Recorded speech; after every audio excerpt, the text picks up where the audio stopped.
Yo, it's dark. Lighting doesn't make sense. That's because I spend no money on this production. I just like talking to myself.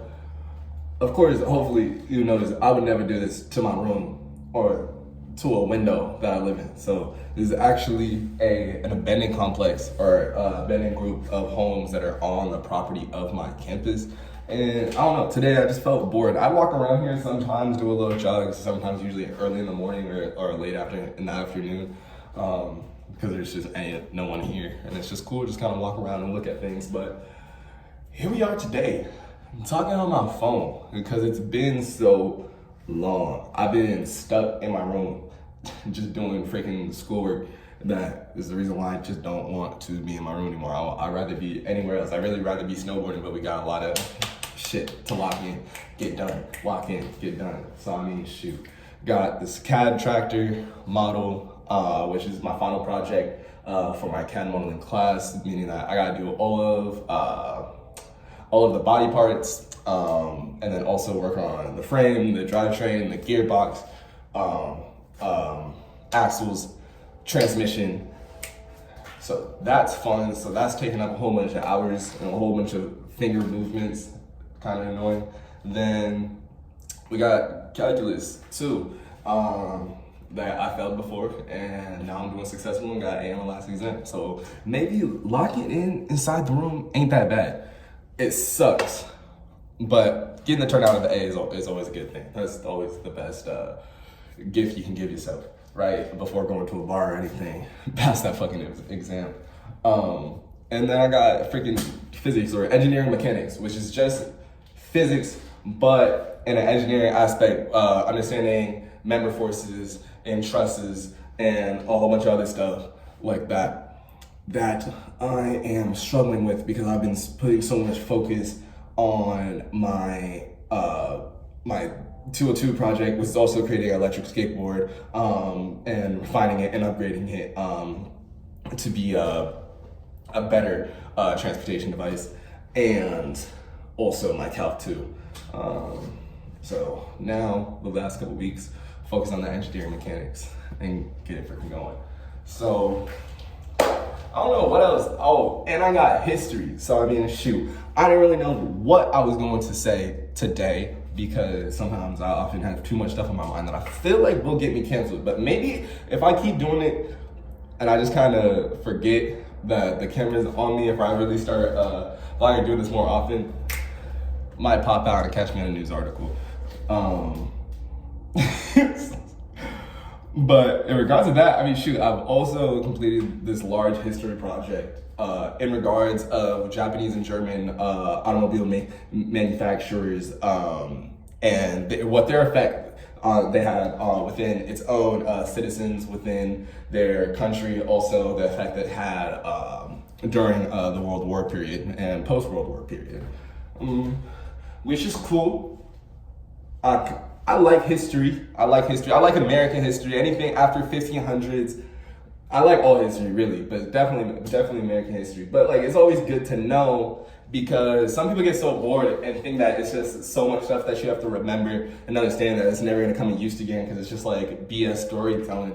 But you know, because of that, because most people think that people are dumb, and that's the reason why there's a saying that states history repeats itself because the majority of people within the world, even though most of us will grow wise and be able to pass down the solutions to our previous issues so that the next generation will not have to deal with it, most people within that next generation has an ego and will completely forget it. And that's why, there's always tension. There's always some country struggling in the economy. There's always something going on. It's always because history repeats themselves. So these conflicts always return rather than get resolved, squashed, dumped.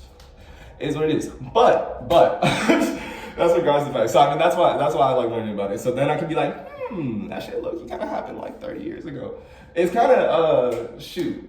Good example of that, my friend, probably because I just talk my ass off whenever I mention this, but kind of similar to that is the issue that's going on with the Dodge Challenger EV right now, Dodge Charger EV right now. So you gotta understand that Charger and Challenger have always been has been this position of a halo car of like American sports brand, right? And that's going all the way back to the late 60s, early 70s, right? And before the oil crisis, at least. And see, so when the first generation Charger and Challenger came out, and especially the Charger, everyone loved them. And of course, you can see Dukes of Hazzard and a whole bunch of other media during that time has got that car within the camera, within the mainstream media, to make sure everyone knows and everyone can see the beauty and how great that car really is. So I mean, it really did cause kind of like a generational movement of creating these Mopar fans to be such diehard within this American performance and only go on a straight line. I mean, they liked that back then. Now, what happens? Oh, early 70s.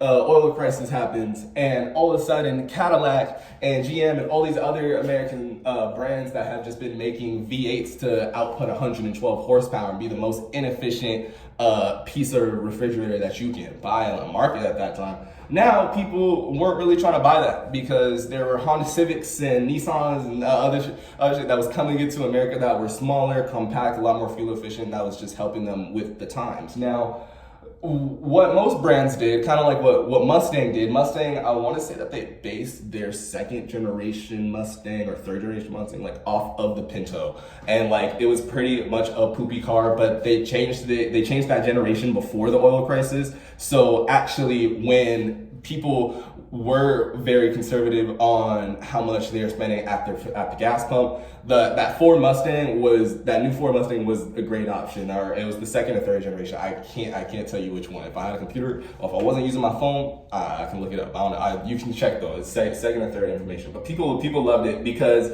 it already came out, was already introduced before the oil crisis, and it wasn't forced upon them. You feel me? So when the oil crisis came, Dodge decided that the best idea was to just scratch the Charger and Challenger, release Challenger 2, and just make it a very fuel efficient car. And I mean, it was a very warpy design. I want to say it's the ugliest car. It really isn't. Some people think that it's ugly just because it doesn't look like the first generation. But the Challenger 2 was just a fuel efficient S-Box that people really just didn't want, and people understood that back then. They were like, Dodge, you're doing Mopar, you're doing all this, why are you going to such these fuel efficient, small, tiny cars? Like, this is not what you do. Honda's already bringing that over here. so why are you changing yourself? Why don't you just stay yourself for a time? Because Mustang's already damn near half Pinto now. So because of that, I mean, after that Challenger 2, they stopped making the Challenger and Charger all the way up until 2000s because of that initial mistake. Because of the initial mistake that they didn't understand what the consumer wanted and how their main buyers perceived what their brand was. And the heads up kind of got that mixed up. And it's kind of similar now. Now you see that all of a sudden we're getting waved with mandates about 6-7 years ago about saying that we need to be net zero by 2025, 2030. 2030 we have to have no more production or selling gas internal combustion engines within California. And people were already riled up, but what the people that are working within these manufacturing companies, all of them were starting to make radical changes. You started to hear back then, BMW is about to convert all of their cars into electric. They're going to be mainly electric. Now they're scaling back. Ford also released plans years ago saying, okay, we're going to start only outputting hybrids and electric vehicles. But because the demand's not there, now they're rolling back. So. And same thing with GM, same thing with Cadillac. Cadillac was planning to change all their models into electric, which I still believe that they are, but now are also trying to include the option of internal combustion and to keep that within the assembly. So now what Dodge is doing now is Dodge pretty much recreated Mopar in the 21st century, right? Like, we didn't have anything close to it until you got introduced the SRT, the Scat Pack, the Hellcat, the Demon, the 170. Like, all of that really brought back, I mean, it didn't really make you reminiscent or nostalgic for the 60s Mopar feeling. I mean, it's like we really lived the new generation of Mopar. So again, so now you created all of these fans and all of these buyers to purchase these cars that they love, right? For the same reason why they purchased the cars back in the late 60s and 70s, right? And early 70s. And all of a sudden you're saying, okay, we're gonna stop the Charger, we're gonna stop the Challenger, and we're only going to be outputting electric vehicles from now on. So we are going to make your Charger, your V8 straight line, to only be electric, or you can get a V6, which I feel like a lot of people don't talk about that. I mean, now they're like escalating production, but this is the thing. They're escalating production of that V6 because no consumer that already owned a Charger wants an EV. It just is what it is. Now, some people just think it's lame and that it's freaking gay, and I think that they're just hating. I mean, I do think it's a beautiful car. I think it's a really good looking car. I'm not gonna lie. It would be nice if a lot better if it had a V8, because that's really what Dodge stands for. Although you really can't say like it's an ugly ass car. You just can't. So I'm sure regardless, people that only care about what's flashiest on the street, you're still gonna see one. But you will not see one being owned by any of the core consumer base of Dodge that was looking to purchase a brand new V8 Charger, or even a brand new V6. Some people just want the internal combustion, but for some reason, Dodge thought it was a good idea that even though almost 90 to 100% of their buyers are buying V6s and V8s, they thought it was the smartest idea to output their EV first, which it could be, I believe it could be actually they're trying to offset their emissions output, which is kind of the reason why Mustang the new Mustang still has a V8 today. It's really not because, just everyone said, I need a V8, so you have to make it now. I mean, yes, that is part of it. Ford is definitely doing a lot better in listening to the consumer, at least definitely better than Dodge is, because Dodge is owned by Stellantis now, it's European. Whole nother thing. That's why they're mixing it up. Americans get it, because I mean, if you're trying to appeal to American buyers, you kind of need to have some Americans within the system, not just a whole bunch of Europeans that are cool with just driving Golfs and hatchbacks and SUVs all the time. But the reason why Ford is still able to make this V8 Mustang is really because of the Mach-E. And I used to shit talk the Mach-E a lot. I'm sorry. Like, I really don't like the Mach-E. Like, if you had to give me an idea of like, okay, which muscle car are you gonna take? You're gonna take the Mach-E or you're taking the Charger? I'm sorry. Like, I would definitely take the Charger. The Mach-E really pisses me off. It's just the most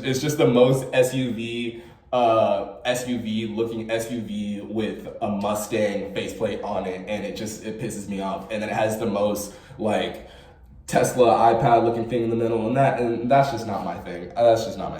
If you're putting all your infotainment on a rectangle, I hate it. I feel like it's a loss of aesthetics. That's a design point that you can really make look nice in a car. But besides that, because Ford was able to offset their emissions, right, with the Mach-E, they were still able to produce this V8. Now, I believe that Dodge is really trying to do the same thing. They're just doing it in reverse. So what's unfortunate is that we will not know if Dodge is actually going to be successful in this, or it is going to be a failure, because they decided to release the EV first, which is not for their prime consumer base.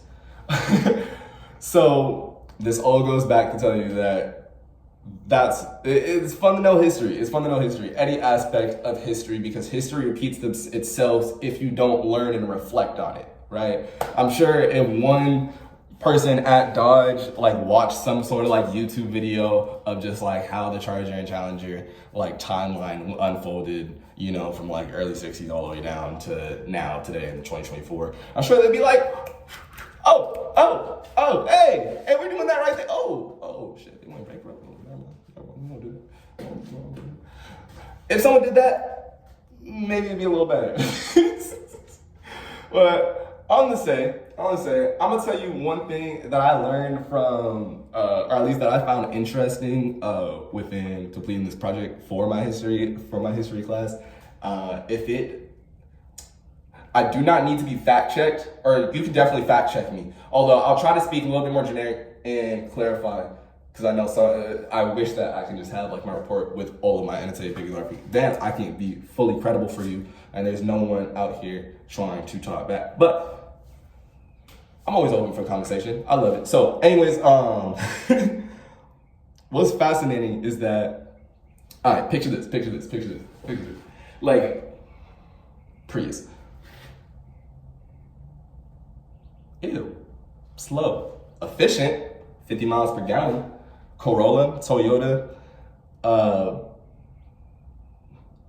Toyota is built off of efficiency and off of the philosophy of constant improvement, and also to be the most durable and to always be competitive with the outside market with other foreign competitors. So it's really cool to think about today how efficient and durable, and people widely regard a lot of Japanese cars as being the most efficient, safe, or durable on the roads for the most part. The Monument, Michael, boom. But that's another thing. But they've always been known to be small, fuel efficient, always great for the middle and lower class who is just not trying to splurge so much but still have a great value for a car that can last them forever and always get them point A to B. Now, that wasn't always the case. Back then, like before World War II, I want to say it was only Honda, and there was Toyota. Mitsubishi came a little later. Nissan came a little bit later. Mitsubishi, I want to say, came during World War II because they did make a tank. It was like Type 97 Con or some shit. That was crazy. But regardless of the fact, you have to understand that Japan back then used to have a very, very, very, very small population. Not super small, but their population was small, of their domestic citizens. So the assembly line of their factories, most people couldn't really afford what they were really building, and so most of the citizens were mostly lower class people. They just did not have money. So now when the war came, the Japanese government actually decided to enforce and really bend these labor laws, and had extended labor, had extensive fatalities just from lack of skill, and also just kind of like the rush of the assembly line. Most manufacturers, the Toyota and Honda plants, and then later Mitsubishi, like all of their factories would be their assembly line would be remanaged into create all army vehicles, all trucks, all tanks, all ammunition, all other materials, all that good stuff. And they still forced all the civilians to keep working in those factories, but now for extended amount of hours, for more dangerous equipment, with less instruction and less safety by their side. Now, this really pissed off definitely a lot of Japanese citizens, because one, not only were most of them low income, and most of them most of them just couldn't afford what they were building, but now you're adding the additional hesitation of saying, oh shit, I could potentially just die going to work today and I can't even buy a freaking Civic. Like, what is this? Because all we're doing is making tanks. It just doesn't seem fair. So most of the citizens weren't happy. Most of them were lacking the money to really be able to purchase these automobiles. They were very cheap. They weren't as durable. They weren't as efficient. They were inspired a lot by the assembly lines within America and and by GM and Ford, and how efficient they are. That pretty much Japanese people during World War II just straight up copied the Americans. And now after copying them, I mean, they went up an extra level to implement what they call, I believe it's just the Kaizen philosophy, again, of just constant improvement and constant efficiency and always being on top of their competitor, which is when you start seeing a lot of these trucks, a lot of these transportation devices and other materials that were used, they were created, manufactured by these other Japanese automobile makers at the time of the war, became very cheap to manufacture, very quick to produce, and also very, very durable. And after after the main parts of the war and the ending started to come, as you would know, America would end up bombing Hiroshima and Nagasaki, which just so happens that in some of those cities, most of the major automobile factories were there, so they were blown to smithereens. And so now people had no money. They were building cars and trucks that they couldn't afford, and then they went to work and their work blew up. And they had to rebuild it themselves. And it was unfortunate. Now, because of this, I mean, the Nagasaki and Hiroshima was kind of the mark ending at least feud between Japan and America, and also America shortly after decided to input American brands such as Dodge and then later GM into the country of Japan. And that was wrong, sorry. I don't know why I should say, you can scratch that, my bad. But they bring Dodge and they bring Dodge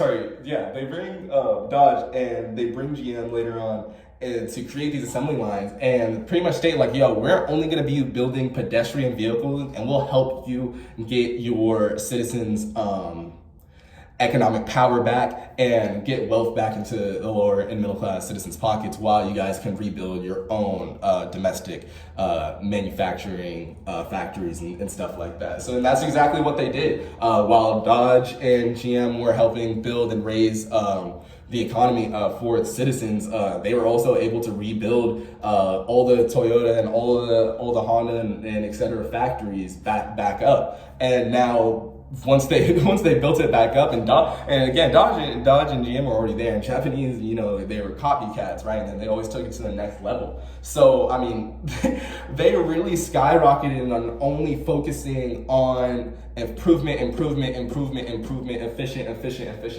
That is essentially they started to make waves within the whole manufacturing industry, creating different testing standards and also assembly line codes that are now adopted within manufacturing processes today because they are so well implemented and save so much time and just really just make a much more reliable and safer product. So Japan automobile manufacturers really never got big until until 70s, because the oil crisis came and all of those cars, they've been building light, durable, efficient every single time just to be better than American manufacturers, so that when it was their time to strike and America wasn't in need of a type of car that was more efficient, wasn't being as gas guzzling as their American options, that Japan was really able to step in. So thank the bombs that you have a Prius that can do 50 miles per gallon. Thank the bombs that you have a GR86 in your driveway. That was a little rough, and my bad if you are actually like from the 1940s and you heard that, because maybe it's not nearly as funny. No. But it's still true though. It's still true. I mean, of course, if that tragic event never did happen, our automobile industry and the way that we see cars and how they're manufactured could be tremendously different. Yep, that's it for y'all today type shit. Yeah, man, I'm just chilling. So I'm gonna get back to it, go to gym. I got good ribeye steak marinated. Y'all ain't know nothing about that. With that beef tallow, yes sir. But I'm gonna keep making videos. I'm gonna see y'all later, probably when it's snowing. Or unless I need to talk to myself again because I'm bored for finals. But regardless, y'all stay safe. I'll see y'all.